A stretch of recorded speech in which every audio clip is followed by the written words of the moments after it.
می نویسم از غروبم، از سقوط 7000 سال،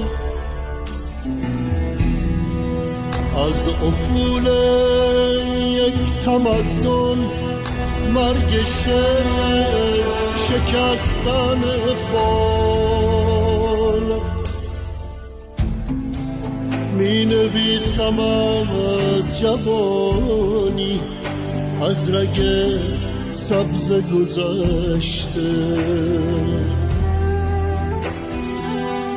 از تب کوه دماوند، از کتاب نانوشته.